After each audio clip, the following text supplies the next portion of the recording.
Her voice trembled when she called.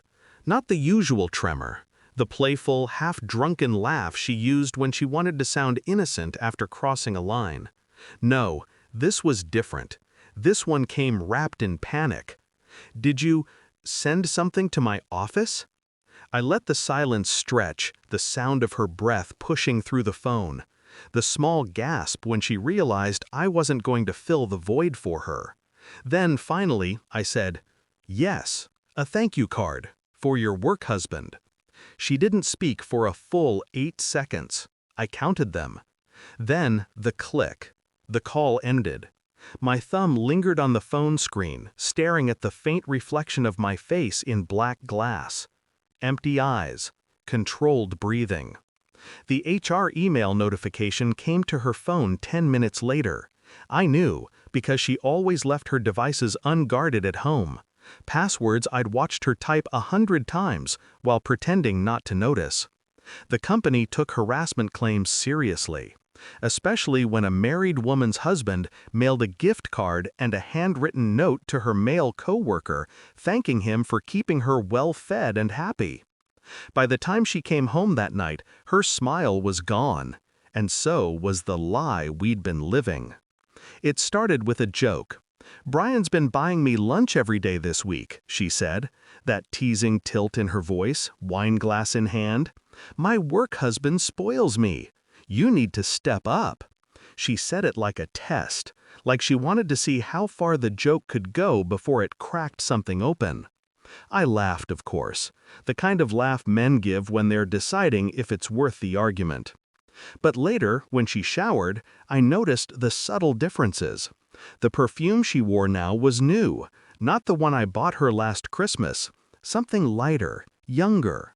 The phone flipped screen down more often. Notifications muted.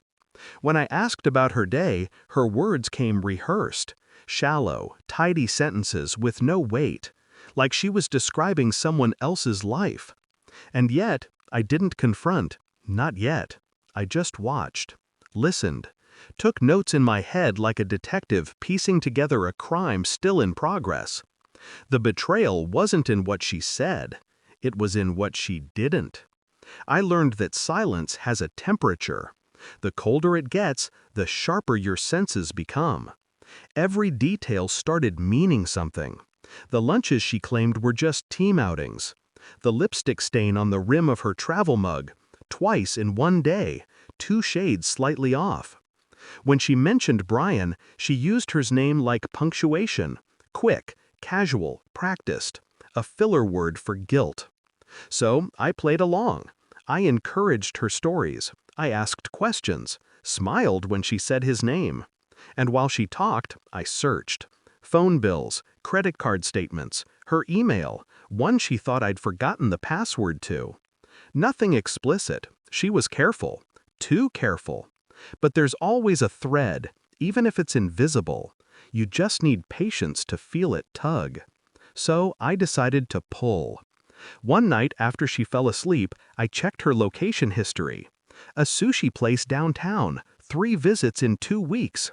She hated sushi, said it made her sick. The receipts confirmed it, 2 meals every time. And then the text, hidden in a folder labeled Reminders. "Tomorrow's on me again." No meme, just the winking face. But that's all it took. The story was already written. I just hadn't signed my name to it yet. I didn't confront her right away. That would have given her the advantage, the illusion of innocence to weaponize. Instead, I wrote the note. Neat handwriting, no anger, just civility sharpened into something surgical. "Brian, thank you for taking such good care of my wife. Lunch every day? You're a better man than I am. Please enjoy a coffee on me. She says you like caramel macchiatos." I sealed it, included a $20 Starbucks gift card, and mailed it directly to her office. Then I waited. When HR called her in, I imagined the scene. Brian, pale. Her, trembling. The letter between them, an open wound on the conference table. By the time she called me, her voice cracked like thin glass. "How could you do this to me? To you? That's what she said. Not, "I'm sorry," not, "It's not what it looks like," just accusation. Proof that guilt had already eaten through her defense. I didn't raise my voice, didn't gloat. I only said, "You should have kept the joke to yourself." And then I hung up. She came home later than usual, eyes red, face tense. The air around her smelled like fear and perfume. "They think I was having an affair," she said, her voice brittle.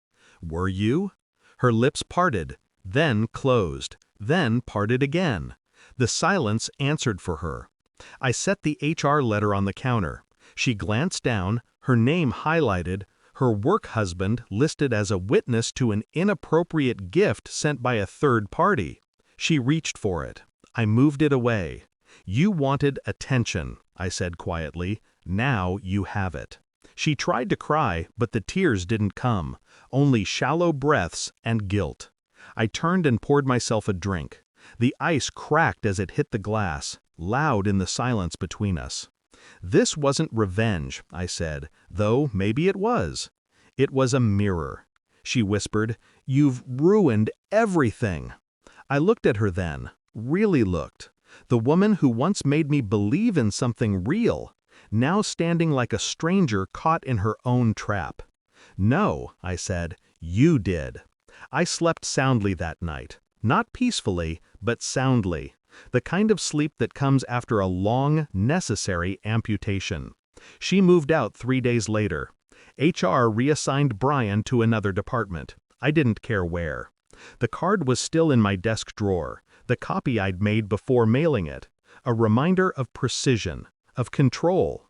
I never loved her less for what she did. I just stopped loving her at all. In the end, truth isn't loud.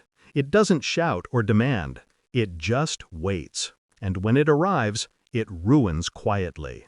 Final line, and in that silence, I realized the best revenge isn't exposing a lie.